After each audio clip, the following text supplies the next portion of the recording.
Good morning, everyone, and welcome to Run It Back, episode number 21. I start each episode the same way. First of all, I am Menelik Fernandez, your host, and I'm always very happy to see this number grow each week as I pursue this creative venture. It gives me something to focus on. Obviously, we're still pretty locked down up here in Canada.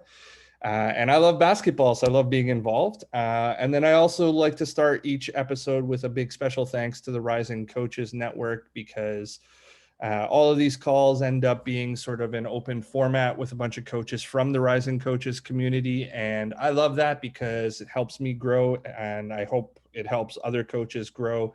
And we get the opportunity to share the game and sort of shoot the breeze with coaches that are in different positions than us and hear different perspectives. So super big thanks to Rising Coaches. And if you're a coach who tunes into a replay at a later time and you're not a member of Rising Coaches, I would highly recommend you go jump on because, like I said, I've had nothing but a great experience there, and they don't pay me or endorse me to say that. I just really think that it's a great tool and it's been a great resource.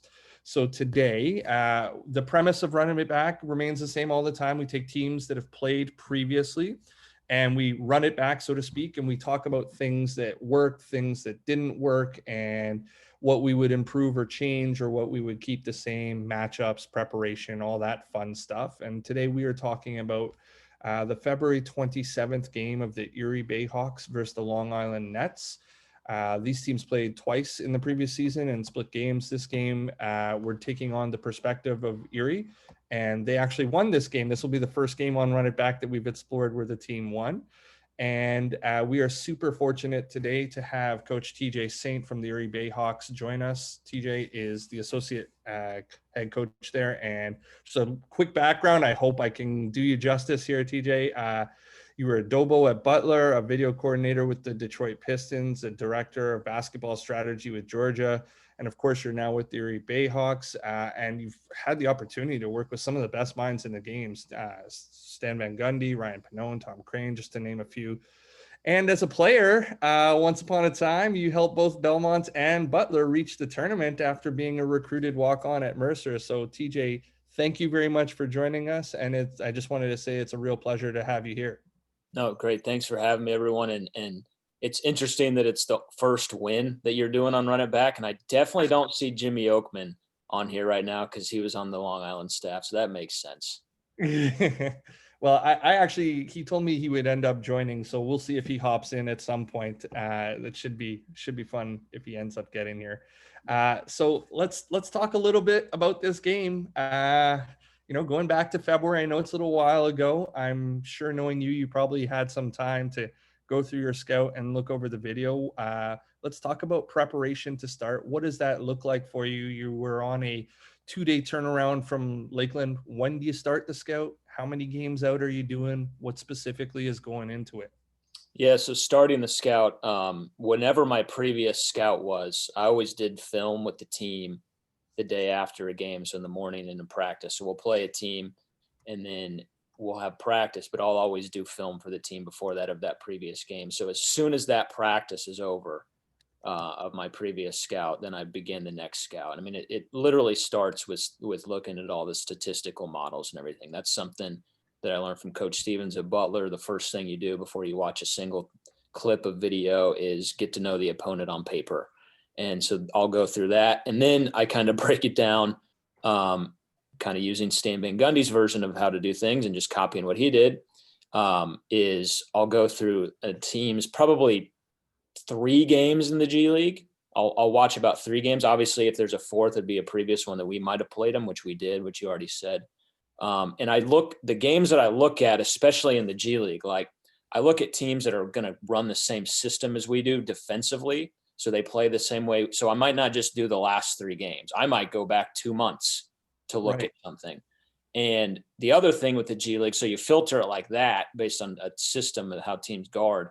And then you also filter it basically with the roster flux, like the team that you think you're going to play. Like the Long Island Nets basically played everybody in our game that they could. They had 2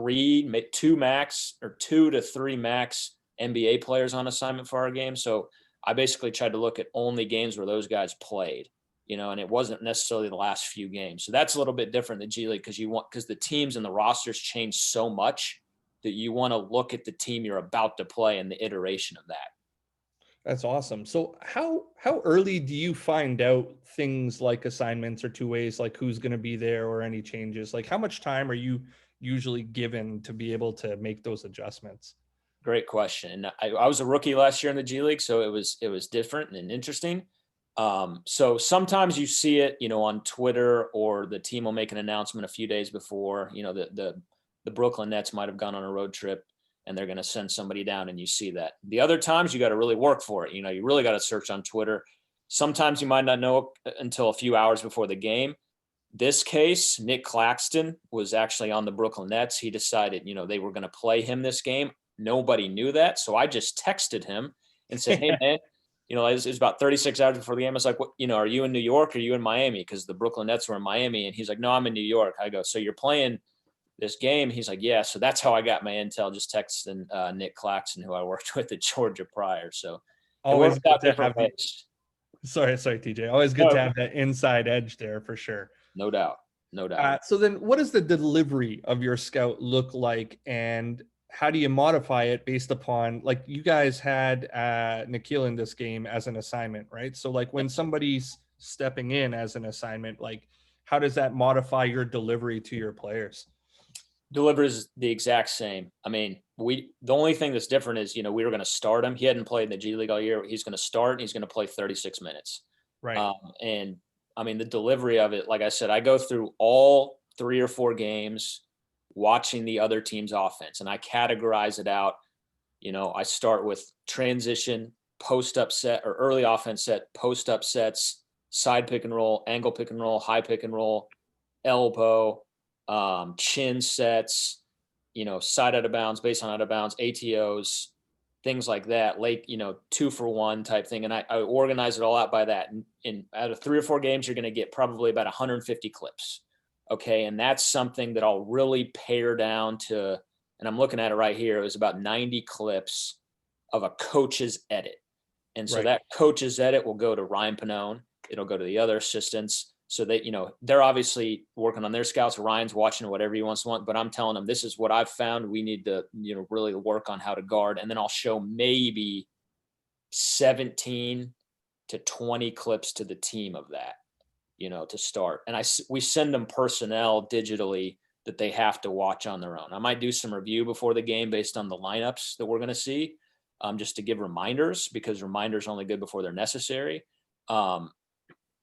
But that's basically how we'll break it down and what we'll show the team. So for what you're saying then basically is your guys will get 17 to 20 clips for everybody to look at, but then individual players will also get some clips for their particular matchups type deal.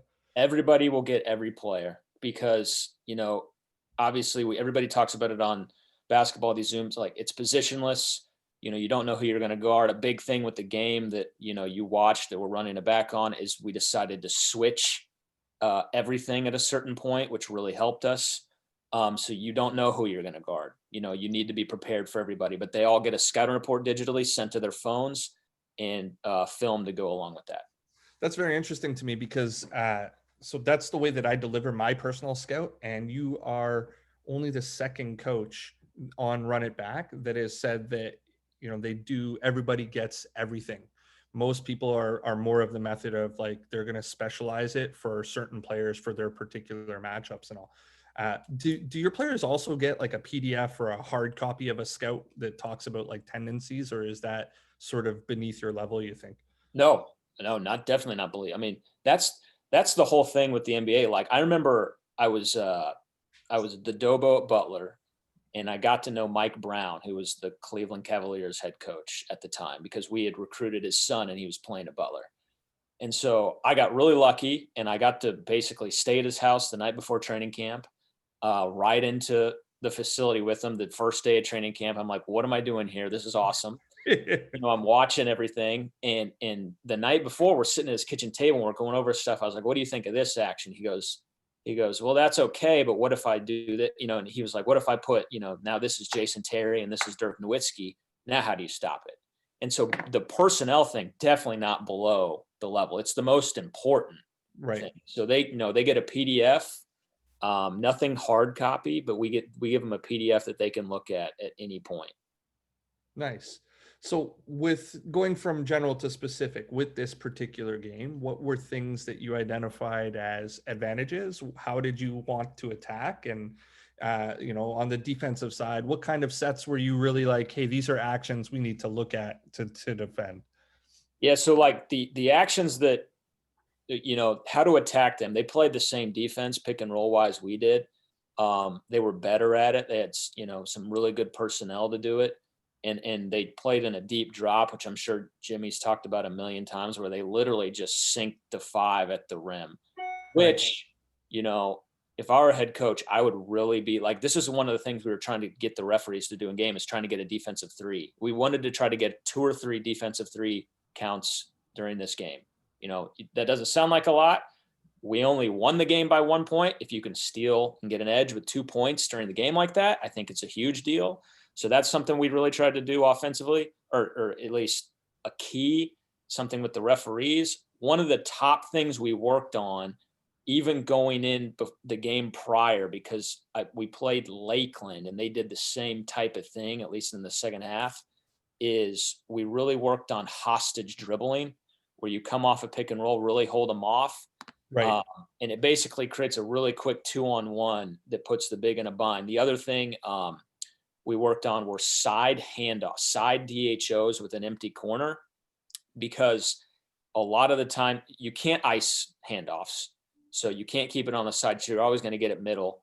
And when they're coming off, it's very hard to veer or switch any of those on the side when there's no help and there's nobody in the corner. So we really looked at that from our previous game, which worked, and tried to implement those 2 things specifically with our offense. That's awesome stuff. I like it. So, and then on the defensive side, like their actions that you wanted to defend. I'm sorry, I think I missed the part of the answer in that. What specifically did you want to defend against them? Like, what sets were you looking at? Like, hey, we got to watch out for this.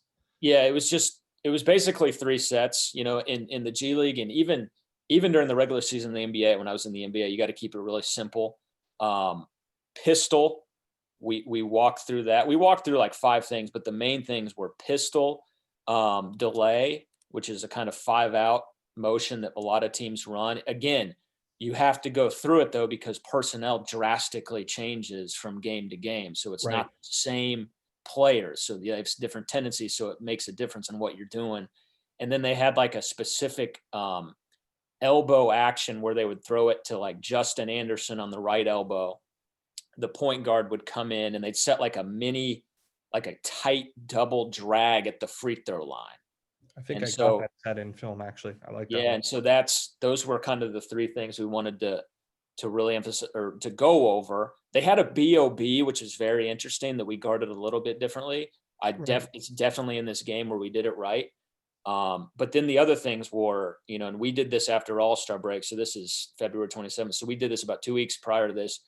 We put the rule in coming back from All-Star break, and you'll see this. If you do not contest a shot, you are coming out of the game. Wow. We don't care what time it is. We don't care who you are. You are coming out of the game. And one of the neatest moments I've ever had in my coaching career is Zylan Cheatham, who was a 2-way player for us and one of our better players. He didn't contest a player during this game. So he didn't do it. He kind of looked at me after it happened. There was a dead ball. He just ran to the bench. He knew what was up. he literally just ran to the bench. We subbed him out. He was walking down. I was like, no, sit down here. Sit next to me. And he goes, or I said, this is going to be the quickest sub out you've ever had. I'm really proud that you did that on your own. We have to take you out because you didn't contest. And then I waited for the ball to be put back in. I was like, all right, go back in. Yeah. That's awesome. That's demonstrated learning. I always like to use that phrase. That's awesome stuff right there. Can you touch on briefly the defensive 3-second in the drop? I've never really thought of that before, because at the college level, obviously you could drop as deep as you want. I mean, obviously you're giving the refs polite reminders, but how does that work for the defensive team in the drop. Yeah, for sure. Obviously in the NBA, there's a defensive three in the key. Only if their player has the ball. So let's say X5, we're playing delay and you swing it to the top. If your player has the ball, you can be in the lane. There's no second count. But as Right. soon as they don't have the ball, which is anytime they're setting a pick, right, that the count's on. So we really tried to talk to the refs about like, hey, they're going to be in this drop. He doesn't have the ball. He's in there for 8 seconds. What are you going to do? Like we need to call it. And the problem with that is, the game wants to be sped up. TV wants to, they want to get games done within 2 hours. So like it stops the game. So refs are not inclined to call that naturally. So you really have to stay on them. If you can get 2 or 3 a game, I think it changes everything. Oh, I think that would be huge to get an extra 2 or 3 possessions for sure. You mentioned speeding up. Does pace of play go into your preparation at all? Like, are you trying to encourage your guys to play faster? Like, what's your overall philosophy on it? Yeah. Well, we had the Pelicans philosophy. The former head coach, Alvin Gentry, wanted to be the fastest team pace-wise in the NBA, and he echoed that to us. That comes with, a lot of teams have the notions of who takes the ball out after makes, things like that. We didn't have any of that. Like ours was get it out and go. You play in any position. The 5's pretty much always going to be the 5, and the 1 who we dictate's going to be the 1 is pretty much going to be the 1. But other than that, everybody fills the slots in the lanes of our early offense. I mean, we wanted to really get it out and go. So when you play a team who also wants to get it out and go, because the pace in this game was frenetic at certain points, like it was really moving. Mm-hmm. Does that change your philosophy, or does that just play to your advantage in your opinion? No, I mean it would maybe in the fourth quarter if you're doing things differently because you got to win the game at the end. But no, I mean we play as fast as possible. That's what was told to us by the Pelicans, and we had to do that. Awesome. And then in terms of like to the offensive glass, I threw it in the prep there. What's sort of your team's philosophy on how many you guys are sending, and how does that affect your defensive transition? Yeah, I mean, by this time in the year, we used to have a different philosophy at the beginning of the year. I know Ryan Panone's done a clinic on tagging up, but by this point in the year, we crashed 4 and 5. We also crashed if you were in the corner, you either had to crash through the nail or you just had to get back. 1 and 2 were back every time. It's pretty basic. But yeah, we needed to really get back in this game, as you've already alluded to. For sure. So if you had to take all of your preparation and boil it down to like a couple, like I hate this question when I watch reporters ask it of coaches in games or whatever, but if there were 2 or 3 keys, what would you sort of identify them as going into the game? Yeah, I mean, honestly, play as hard as possible, contest everything. Right. And we knew at some point we were going to do what we called 55, which was a switch 1 through 5, handoffs and pick and rolls in the half court. Right. We also did a press, a 2-2-1 that went back to 55 because in a press, you don't know who you're going to be matched up with. Right. We knew like playing in the shell and being in gap defense was going to be imperative because we might have our 5 or a 4 on their best handlers, or Musa, who's an NBA player, and so we really wanted to play shell defense and really pack it in when we were switched. Awesome. So then, they always say hindsight is 2020. If you were to take a look at, I mean, obviously you guys won the game, which is a little bit of a different perspective from run it back. But like, if you were to take a look at your scout and the info that is on it and the video that you delivered and the conversations that you remember having, was there anything that you felt that was of value that you omitted? And was there anything that you would change looking back upon it? Yeah, I definitely would have gone to switching sooner because they were really moving the ball well. And this is a thing that I remember writing this down at halftime, like kind of telling myself, like asking the question, why have I waited this long to bring this up? Why did I need halftime to talk to coach about doing this? Right. When I pretty much was feeling it at the start and the middle of the second quarter. But yeah, I mean, we went into halftime down and not playing very well. And we decided to change up the matchups coming into the second half. And then we decided to switch everything to start. and we won the third quarter by 13 points. They shot, I think, 1 for 8 from 3. And what it really did is they would get a switch, they would just start pounding it, and they'd do a little boomerang, and there was no ball movement. It's just one guy attacking. Now, they scored a little bit on it, but we kind of stayed the course. We knew it was going to happen a little bit. We just kind of played the percentages, stayed the course, and just lived with, them not moving the ball, which then frustrates the other teammates. And, it worked. We took the lead. So you got a little bit ahead of me about halftime and what's important to you at the half. So I want to come back to that. Please remind me if I forget. But the question I want to ask just before that is, when it's your scout, how does it work on Erie? How much of the game element are you in control of? Like, are you handling all the substitution patterns? Are you politely reminding your head coach of what matchups you want to happen? Like, what does that look like for you when it's your scout on your team?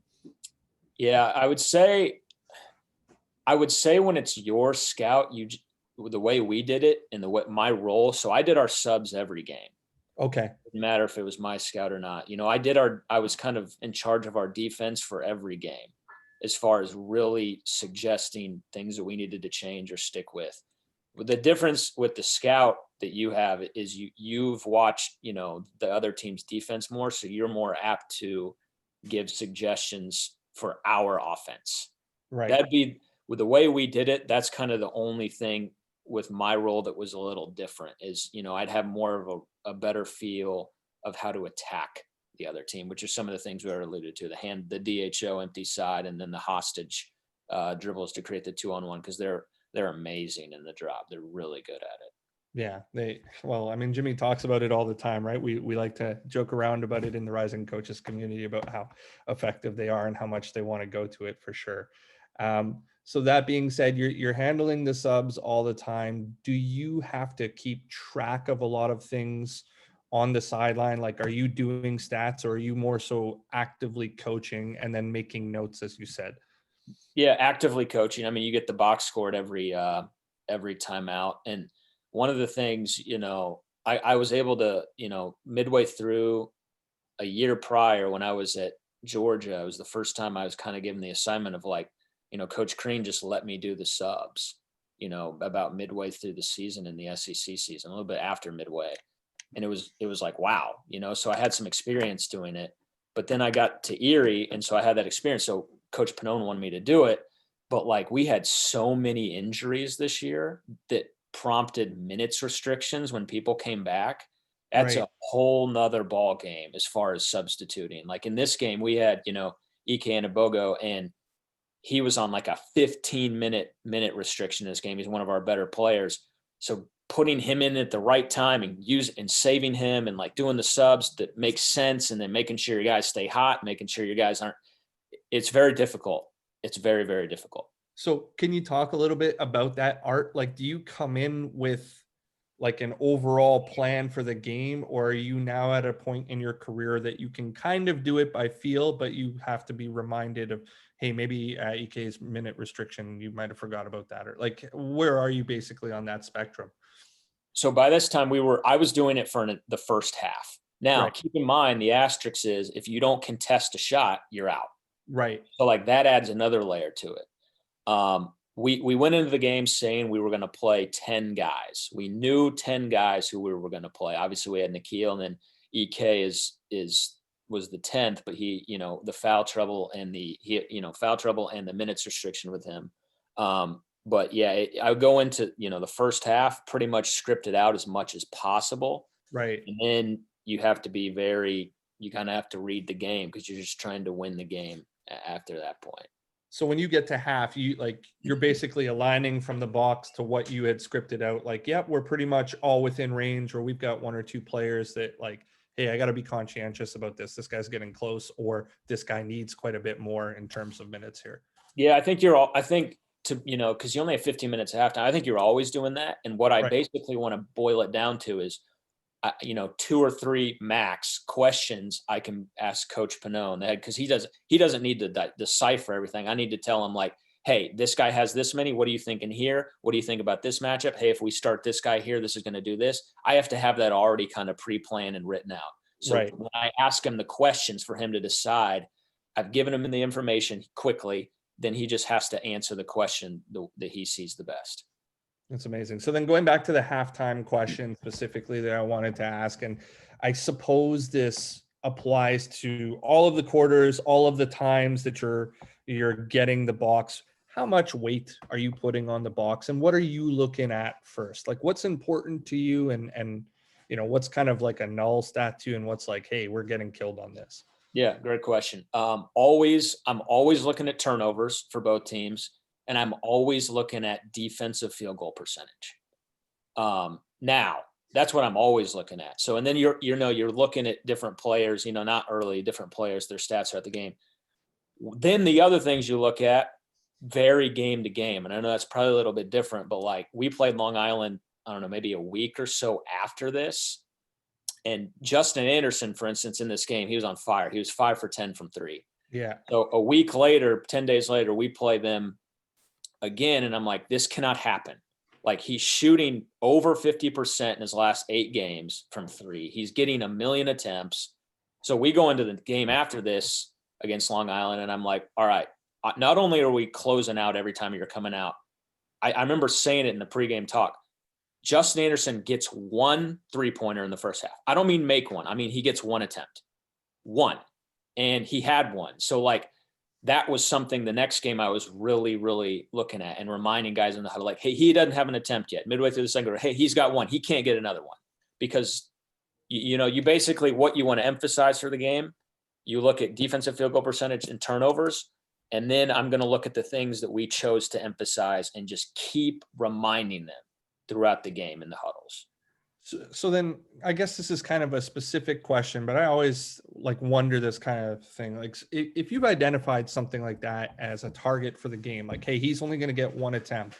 What's the actionable steps other than, obviously reminding your guys? Like, are you closing out differently? Are you not helping off of him? Like, what are you doing actionably to prevent him from getting that? Because like Justin was with the 905 and I had the opportunity to see him a few times this year, and he's a pretty good player. Obviously, he went in the first round and he's going to get a shot against a lot of opponents. So what do you do specifically? All of that has to be done before the game. If you wait until the game to start to try to take that away, you're screwed.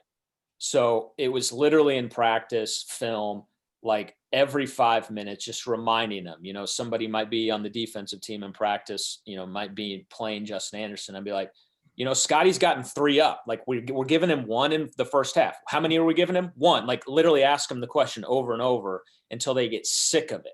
Like I remember asking that right before we went out. I was like, how many 3-point attempts? And I drew it up on, like I erased the whole board, took the dry eraser marker and wrote 1 and just circled it. 1. And then we came in at halftime and just circled it again because they gave him 1. You don't have to, closing out different. You just have to really emphasize a few small things to get them done. I mean, that's really it. You just got to keep pounding it away in their heads. So the one other question that sort of pertains to the same line of thinking was, I asked you what you guys were working on at the halftime. You mentioned it as well. Going into the fourth, you had an awesome third quarter. What became the areas of focus as you were going into the fourth quarter here? Was it just do more of what we did in the third? Yeah, don't lose the lead, right? I mean, they really didn't change from what they were doing. They didn't change, their offense that much. They just tried to attack with Musa a lot. And the only thing we were really trying to do was not foul and just help, because we knew he wasn't going to pass a lot. We really didn't try to change a lot by that time. And we were just trying to make sure. The only thing we were really looking at is when we were going to play EK and use his final minutes, because he was on a restriction. And then I do believe we switched at halftime because we had Nikhil guarding Musa to start the game. And I believe coming out of the half, we wanted Zylan Cheatham on him. Okay. Somebody bigger. Because we knew we were going to switch some and Zylan could get through it and not have to switch it a lot, things like that. Vito Brown did a heck of a job in this game guarding him, though. Hats off to Vito. I typically ask the question, is there something that really stuck out from the other coaching staff as great adjustments? But I kind of want to elaborate on that question a little bit today. What is more dangerous to you? A coaching staff as an opponent that adjusts a lot, or a coaching staff that is really good at what they do and have a base system that they stick to? I would say either, depending on your players. Like Fair. the thing that's the scariest are really good players. I think, for instance, I worked for Rick Bird. He was the master at the 4-out, 1-in system of staggers and different back cut. But like we would do this all game, and then he would make 2 adjustments, and we get 6 points right away. So it just depends on your team. It's a really good question. I mean, if I had to really say it, it would probably be somebody who just did the same thing over and over and really stuck to themselves. But like if you do that, you're probably not going to win in the long run because you got to adjust a little bit. And if you adjust too much, you don't really have an identity. I mean, it's a mix of both. It's it's interesting because it's one of those ones like, hey, who's the best player of all time type questions that like there's not really an answer to, but it gives rise to a lot of really good discussions that you could sit down and talk with other coaches for a long period of time over. In this particular game, any adjustments that stick out now in hindsight that you really want to tip your hat though, like the first part of that question? Yeah, no, I just think I really think that coming out of halftime and the switch, I know I've said it a million times, but like just being able to really go out of your own defense and do something different when you're down and like it's not looking good, and for it to work within one quarter, that felt really good. Sorry, TJ, I was unclear. I meant specifically from Long Island, like when you were looking across to the other side, because that's an adjustment that you guys made. Yeah, I mean, looking back, when I rewatched it, they didn't really make an adjustment that I would say was something that really impacted the game. Right. Relying on their ability of their players, and they had good ones for sure. Yeah, I'm going to get to film a little bit earlier than usual because a lot of people ask me to bring up more film in these. But before I do so, there's a bunch of coaches in here. If anybody has any questions before we jump in, please feel free if you want to just jump right in there. Nope, crickets. All right. I have a question. Jump in. Coach, so like what's the response? I mean, obviously you had one player that automatically came to the bench when he looked at you with the closeout rule, but what's the team's like response to that rule? Did they embrace it? Did they kind of give you like eye rolls for it? I mean, obviously it's different in pros and high school, but like what's that like just implementing that? Yeah, they hated it when we put it in practice coming out All-Star break. And because we would do it in practice and just point over to our strength coach, and you'd run, like you'd do it down back or double down back, and then we get you back in.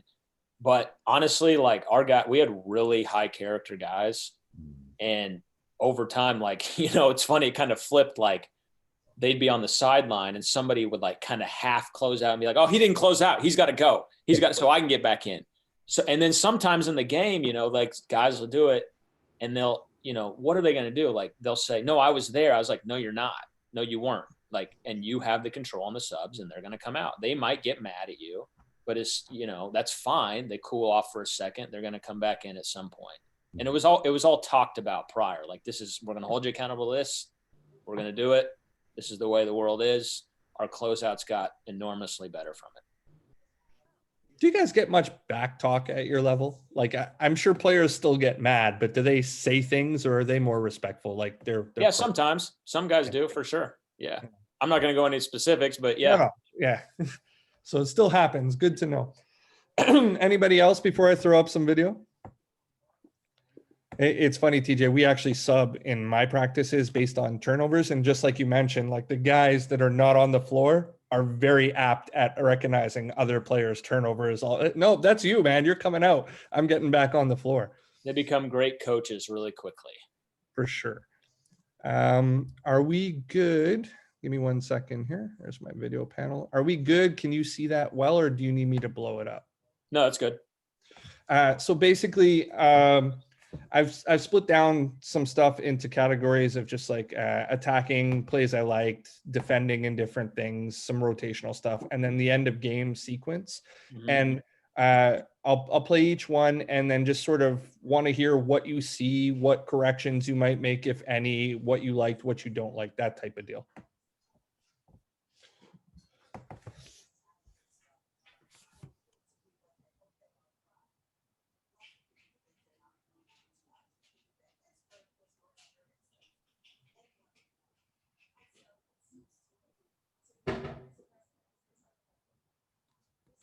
So long clip. Do you need me to run it back or No. just no? What do you like? What do you not like? Give me the feedback. I like a little bit of the movement. I mean, that's a heck of a finish by Nikhil. I think he should have made the play to whoever set the pick and roll or the pick and pop on the throwback. But it's fine. I mean, there's nothing really. The question is the double drop. So this first one in the drop, he's above the free throw line. But would this be one when you get to the second one where you're sort of mentioning politely like, hey, he's in the key? Yeah, I mean, right there, I mean, he makes a good finish, but against a guy like Nick Claxton, who, I've worked with, and, Chase Crawford, who's on this call, worked with, especially when they went under and it's an NBA player, Nikhil, I mean, I think that's an easy shoot behind. Right on. And then I think this one gave rise to pocket passing and what you guys kind of teach in terms of like early versus late, the timing, what you're looking for. Yeah. So, yeah, go back a little bit. So right there, like this ball goes out of bounds, right? So right when Tony comes off her, we really want him to hold the guy off and hostage. He does it okay, keep playing a little bit. Right there, like we want him to stop. And so when the ball is stopped, but the roller is going, this gives the roller the ability to get behind the defense, right? That's why we want him to stop. We want to change the speed of each player. There's almost like a pulley system. And if you're both doing this, it's pretty easy to do. But if you're both doing this, it's harder. Right. Yeah, I mean, right there, we had just gotten this player from Europe. And honestly, this should probably be a lob. He wasn't great at catching the lobs. We had just gotten him maybe a week prior. What's kind of like obviously you want the hostage dribble, but what's your teaching point in attacking this 2-on-1? Like, what are you asking them to read on the drop defender? His eyes. We're also looking to see if he is directly in your driving line. Okay, that's an easy read. If he's right between you and the basket, that's a pocket pass or that's a lob. Okay, Right. If he's shaded over a little bit, you've got to attack the rim until he gets into your driving line. And he may never do it. And if he never does it, you're at the rim. Right. You know what I mean? So yeah. It's like that's kind of the read you're looking at from the point guard's perspective. And really our guy here, Herb, he should roll in more of a like a banana roll. Yeah. So it brings a defender maybe in, and it just gives space, and it makes X5 have to guard two people in a bigger space. Right. I think the next one, I just really like the pass. I make a joke a lot to college level players that if you can throw, left-handed or diagonal passes off the dribble, like I'll recruit you based on that. And this is just a good read for a smash. Yeah, so. That's just a really good player seeing it. Defensively, he's cheating like crazy. So that's great. And then I think this one was another one with pocket timing. Just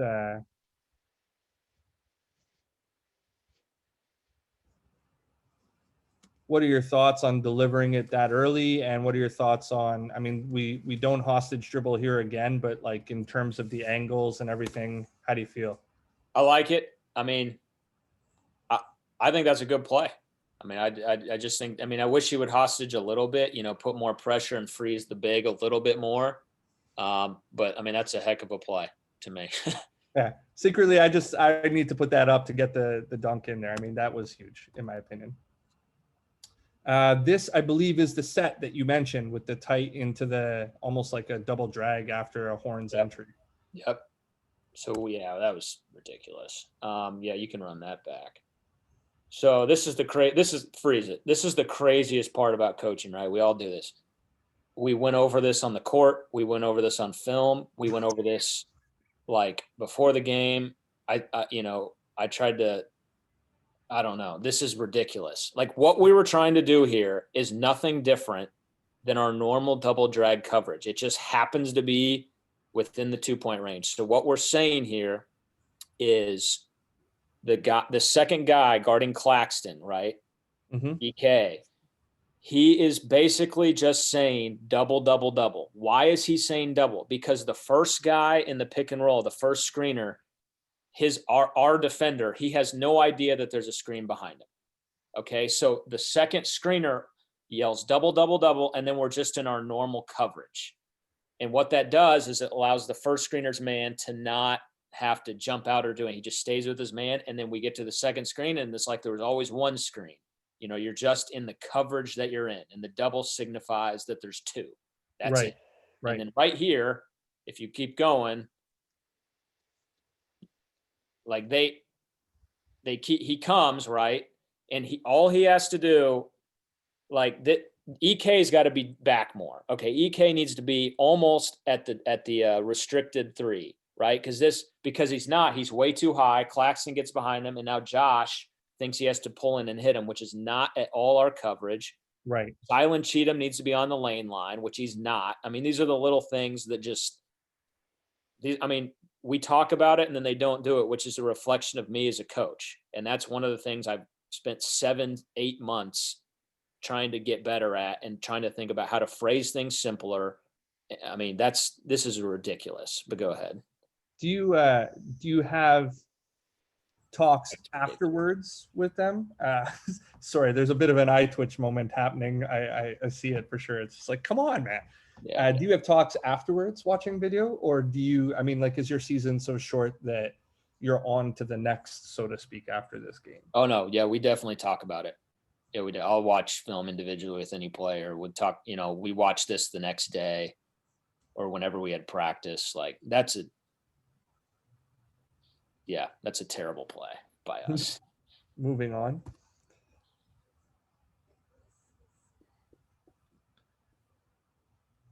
See right there, go back. He could do it again. So like right there, that could be a lot. Like he could lob it over. Like if you even go back a little bit before, he's cheating the play. Like right. This was in the scouting report. Now that I think about it, like he cheats everything. Okay. So right there, if I think that's Aubrey, he could just hit him and then throw it right to the rim. Huh. Interesting. Yeah, you're right. His head doesn't even ever turn. He's just waiting for that pin down.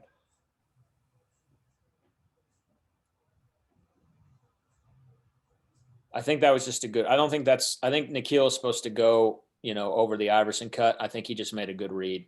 NBA player making a smart read. Interesting. And then the rest is just ball movement and yeah.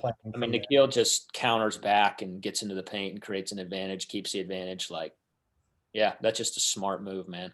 Well, I like how he shifts his angle too on the read, right? Like he reads that he made the read and then they're playing. This is why these guys are good. Some defending and drop type stuff. And then I think we have a bunch of defending sections here. So I'll replay that one. I'm sure we don't love it, but what stands out as a teaching point? I can't see who that is really. Did not get into the ball. Like he's got to be into his hip right here. I mean, this is on Vito Brown to call the weak. I mean, he's got to be. I mean, he just comes off too clean, and that angle by Musa is excellent. He really severs it. Mm-hmm. The other 3 guys not involved, our guys not involved in the pick and roll, need to be straddling the lane line.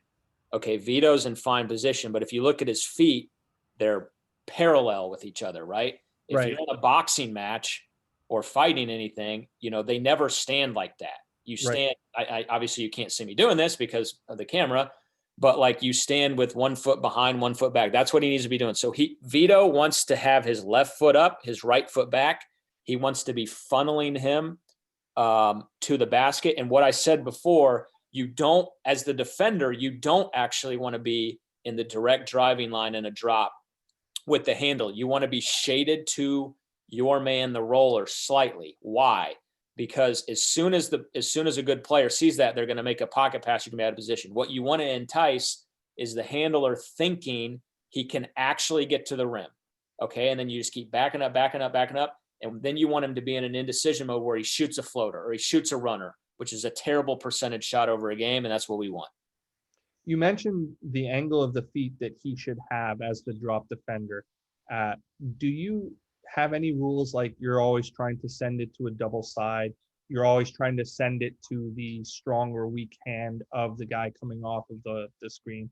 But like, is there anything that characterizes what side you want him to be on? Or is he always just sending him to the opposite side of where the roller is going? Excellent question. The answer is yes. So instead of I say weak because we sent him to the left hand, but like all we wanted to do on high pick and rolls for everybody was push it to the screen. So no matter wherever the screen's coming from, we want them to use the screen because there's no defense for rejecting. So I just, you can do that in the NBA. I said in the G League, we just need to push them to the screen every time. Okay. Now, another reason Vito and X5 need to be slightly to the roll is and his hand should be, kind of up a little bit. He should be in a way better stance. Is we're trying to prevent a snake. So it doesn't matter where the other three guys are. He's thinking, I gotta get him to keep coming. I want him to be indecisive, and I'm not going to let him snake. And that should be where Vito's left hand, if he was in the correct stance, should be out there kind of dissuading that. Right. He ends up reaching with his right and then gives up the layup. Yeah, again, you've shown all the ridiculous plays. I love it. I'm sorry. No, it just reminds. It's good. It's good. And then we got another one of them attacking your drop. I'm sure teaching points are fairly similar. Let's see. So they're in delay right here. Yep. I mean, he just kind of ends up looking like a statue, but I think similar thing with the feet. Well, go back to the handoff. Sure. When they actually hand it off. So right here. Okay, so that's a pass and pick and roll. So right there, we should actually be icing this. Okay, so if there's a pass to the wing or pass anywhere, and then there's a pick and roll to follow on the side, this is an ice for us. He should obviously be getting it up, forcing it to the sideline. We don't do that. Now, if this is a handoff, and I know stuff happens quickly, but these guys are paid to play. They got to do it. Right. If it's a handoff, our call is open, and we want him to slide, the defender on Musa to slide under the handoff, right? And then 95% of the time, you slide under the handoff, meet him on the other side. The big's going to come back up. He's going to set another pick and roll, and now you're naturally in ice coverage. Right. So this is probably, and this guy doesn't speak English very well, and we just got him a week before. I understand why that happened. Zylan, or the guys at the left elbow, I think that's Aubrey. He's in great position. The other three guys are in really good position. This is an on-the-ball error. And then just basically because of the on-ball error leaves number 14 in no man's land? Yeah, basically. I mean, we should have iced that. I mean, that should be a total. And even if it's not an ice, like his feet are all screwed. Like, again, he's parallel. Like, he needs to be in a fighter's stance. And in this one, the fighter stance would be inverted relative to what it was on the other side with the previous one. Correct. Awesome. What is your rule about number 14 going back? At what timing should he be going back? Like, when are you teaching him release from the ball handler? Like, release from the ball handler, and what time does the ball handler's defender, what do you categorize him as being back in front? Sorry for the unclearness of that. No, you're good. The big in this should be, you're never allowed to let your man roll even with you, not behind you. I mean, if you're behind you, it's over. Yeah. I mean, if you're even with you, it's over, basically. So that's the rule with the big. The guard just got to fight. Again, this coverage is screwed up because we're not even in the right coverage. I'm going to skip ahead a little bit to defending their hooks. They ran a lot of hooks, I found, and I wanted to hear some sort of teaching points on it. So we'll miss the rest of defending with drop and defending with the ice, because I think they're fairly similar. But they ran a lot of hooks, which for a layman is just basically like a step up plus a drag. And I'm wondering if it A, made it on your scouting report, and B, what sort of stuff you were deciding to do.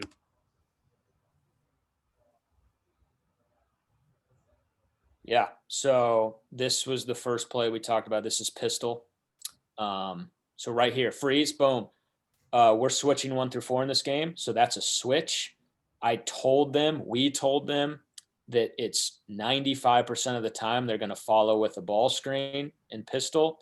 And when we worked on it, you are switching right? If there's a screen, so when you call back up here real quick, go back to the very beginning. This sounds complicated, but when you do it throughout a season, these guys know what to do. All right, freeze. Right here, okay? The guy guarding the screener on this hook is yelling square, square, square. Okay, what that means is the guy on the ball, he should be into the ball a little bit on that, and he's not sending him anyway. He's guarding him one-on-one in the driveway like nobody else is there watching. Okay? If there's contact on a square call, it's an automatic switch. If there's no contact, there's no contact, and you're just guarding him one-on-one like you were anyway. Okay. So right here, I believe there's contact because you don't want to give up a slip. Contact. So right here, Jalen Adams should switch up. The big should be yelling the ice because we know 95% of the time they're going to come into a side pick and roll. The big should be sprinting down to about the second hash mark on the lane, a little bit out, and be in the ice. And that's what we're doing. That's the coverage. Can I ask a question real quick? Yeah. Go ahead, Max. So this is the way you want to guard the pistol action during this game.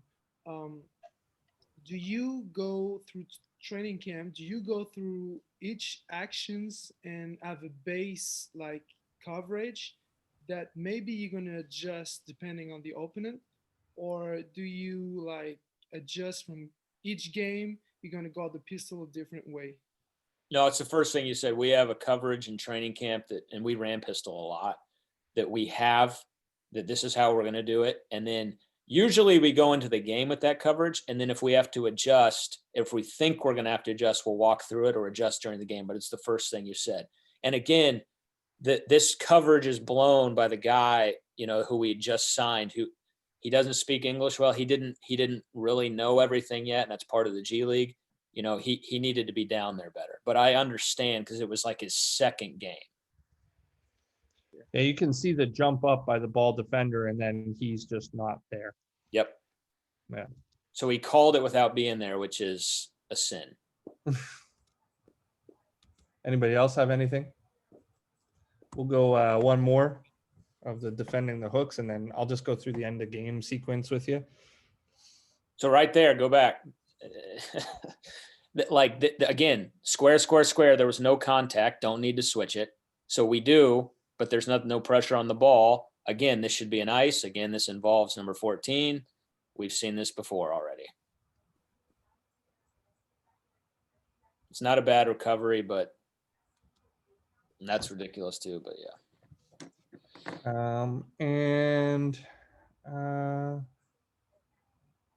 Rotational stuff. What do I want to go to?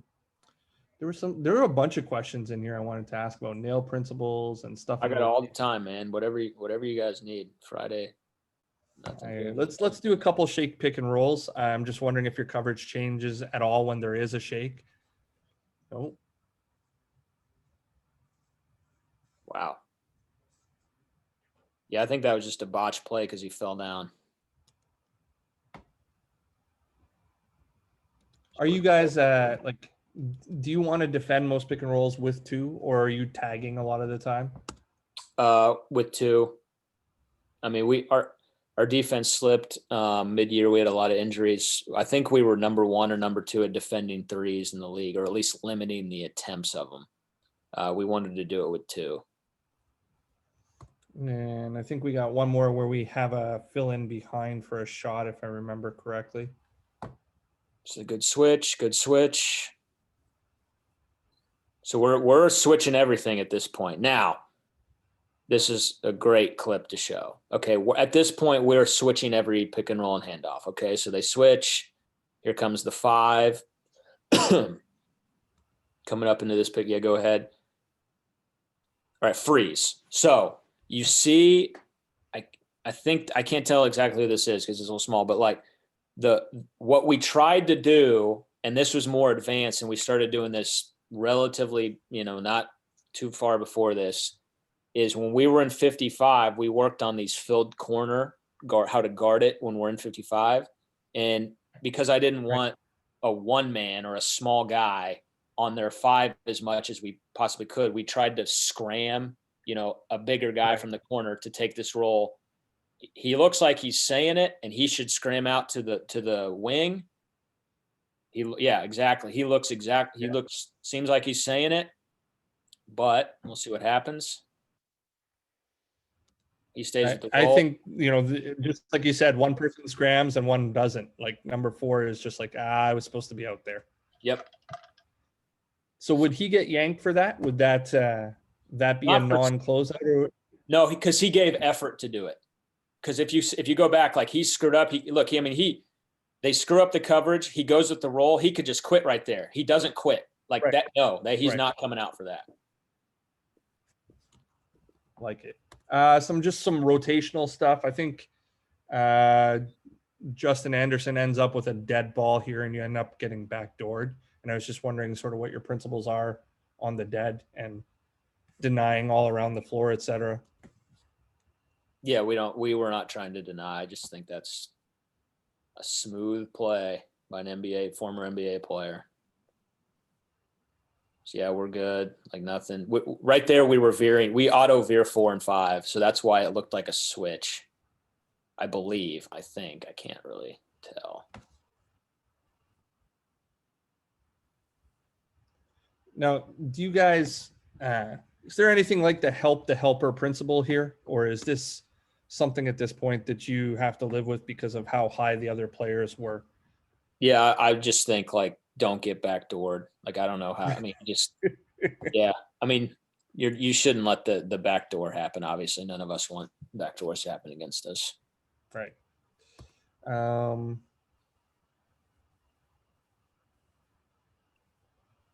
Yeah. So right here, go back to that. Told these guys all the time. Okay, go back to the very start.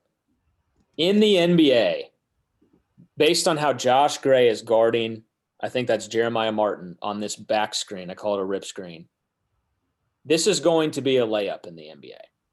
Okay. You cannot, on rip screens, you want to push the cutter to the ball. In this case, the ball is sitting or is next to our bench. He should be on the opposite hip, push him to the ball. Okay.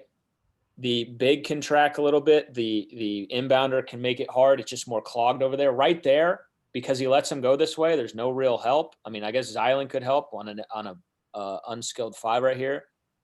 But in most cases, there are not that many unskilled 5s. Like this is an alley-oop dunk or a layup in the NBA.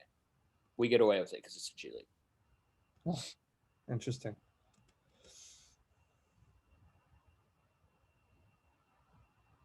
Should be in an ice. It's fine. He fought over. We're in the drop. Solid help. I think my question was about where you were helping from and how much you were helping, and then how that ends up with Nikhil having to have such a long closeout. Yep, I see what you're saying. Right, because like you come off the ball side, and then Nikhil's like 2 feet, like he's basically on the rim line. Are these outside of your principles and just ended up almost like? Yeah, I mean he drove it right into Zylan. Obviously, Jalen Adams down here at the lower lane, he should be helping. He should be the low man, and then Nikhil's the X guy. Or if it goes out, I mean Nikhil's doing the right thing, right? He's taking the first pass out, but Jalen should have been down there, and Nikhil should have been more higher up on the lane line and not have to be the primary help guy there. But again, we had just gotten him. He had never played for us until we hadn't seen him since Pelicans training camp until that morning. You know what I mean? So here we go. Just give a shout out to my Canadian guy, even though he's creating the long closeout here. I got to support my Canadian dudes. He's awesome. Good kid. Yeah. You are okay for time? Where I want to be super respectful of your time. We're right on the hour. That's all good. Awesome. Whatever you want. I think this one, you guys just a side out with a nice shot. I'm wondering if it made your scout and how you would have liked to have defended it. Yes. Go back to the very beginning. You have to go back right now, like right where it starts. So you can't see it, but there was a cut along the baseline, right? There was somebody in the Yeah, there was somebody in this corner, and he just kind of cut along the baseline. What we were trying to do here, and there's definitely a clip of it where I don't think that thing exists, is we were passing off the inbounder who was guarding the inbounder was going to take that cut. Okay. And the guy who was guarding the cutter was going to go right on the inbounder, which is what they do here. But I told him, I was like, you're going to have to do it quick and be on the body because you're going to get a handoff right away. He looks like number 9 is committed too much to the center of the floor and then gets draped on. We did it right. We just didn't do it well enough and technically sound enough. And then this one was nailman principle, just how much you draw in, and if you're trying to close in, no two-way closeout is usually what coaches will call it. Like you want his weight on the inside foot closer to the rim line. Is that your principle, and are you okay with the contest that you get out of it? Yeah, that's fine. Yeah, that's fine. I mean, the X5 guy's got to be back more, and he's got to be in a fighter stance. But the closeout, which you're highlighting, is fine. Awesome. And then we're in our end of game sequence, right? So we're going in 30 seconds. Shout out to Pelicans GM Trajan Langdon right there. Oh, right on.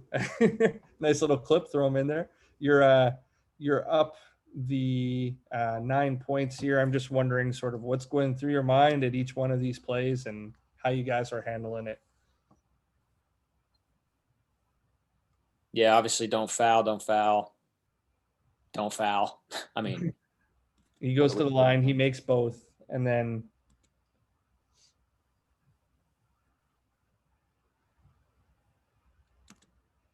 yeah, right here it's interesting, right? So like you would think, if you go back to the start of the clip, so there's 23.6 seconds on the shot or on the game clock. Now you could in our league you can call a timeout and advance it to the side, right? However, in the G League, the shot clock thing goes to 14. 14, right? Looking back, with this kind of lead, I would still probably do that because they're probably going to foul anyway. And we had way more, I would have had our advanced play. I would have 2 game winning or need advanced plays, and then one where you need to get the ball in. So I probably would have just advanced it into that because we'd already gone through that.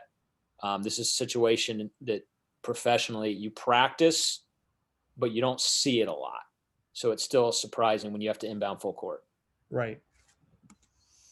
So they get the jump, and you guys end up jumping on the next one. Yeah, this is a wild ending, man. Are the nerves? You got a pretty good cushion. Are the nerves? Now. Are the nerves starting to climb a little bit, or Not really. You're still coaching. I mean, you're just trying to look for things. Right. Okay, so they get it. Obviously, right here, no foul, no foul, no foul, no foul. I mean, you want some more, contest than that, or but okay, fine. So we're good, right? They dunk it, fine. I think I skipped ahead one there. I think I missed one. That's the dunk, and then you guys come down and we're up 7 with 9 seconds. Remember this. We're up 7 with 9 seconds. Reincarnated Reggie Miller moments are coming. And the thoughts here, no timeout advance, The thoughts here is I did this to myself for how many times I was helping Nick with his shot late night in the gym at Georgia. It's like I deserve this. Chase is in here too, thinking the same thing. Yeah, again, like right here, Jalen Adams thought the game was over, so he thought he got fouled. I remember him saying this in the locker room. He thought he got fouled, so he thought they were going to call it. Again, I'm calling timeout here and advancing, especially after what just happened.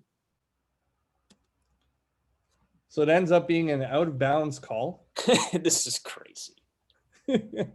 And then at this point, like, are you just thinking there's just not enough time for something bad to happen? You're still going to escape with it because it's up 4.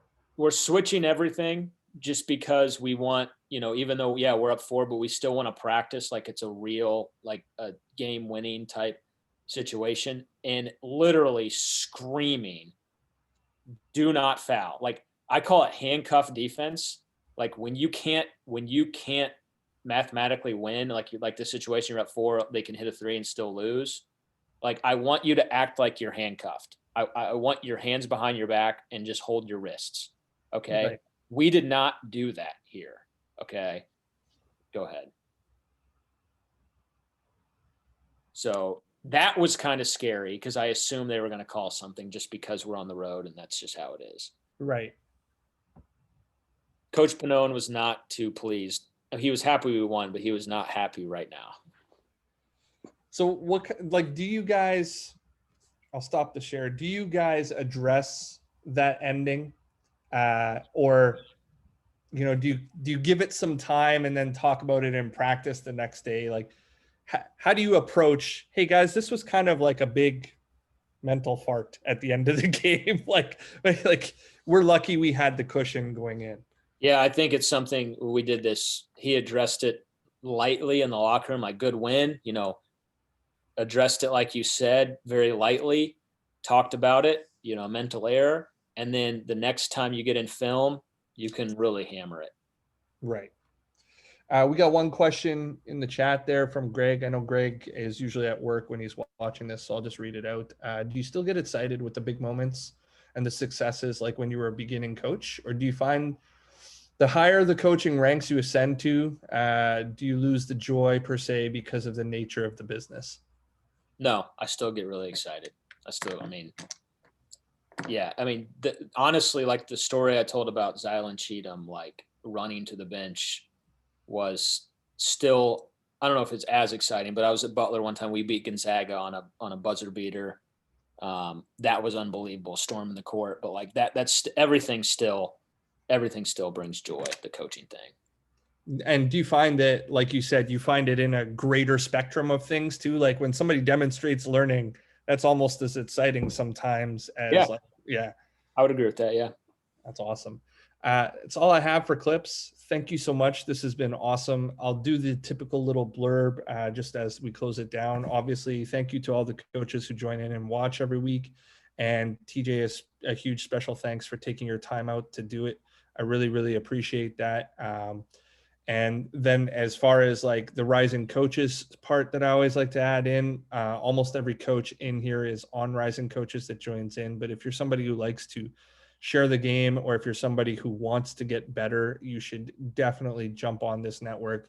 They're calling themselves the largest coaching tree in basketball, and I would think that is absolutely true. But I just, having the pleasure of meeting somebody like TJ and having them be willing to jump on and share with somebody like me is incredible to me. And I think that it's absolutely worth the cost of membership if you're willing to invest in yourself. And next week, please tune in, Run It Back. We'll continue with episode number 22. We will be speaking with Coach Richard Westerlin from Great Lakes Christian.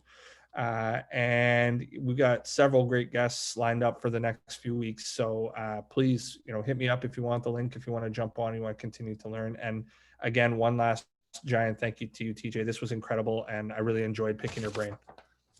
Thanks, everyone. Have a good weekend. You too, sir.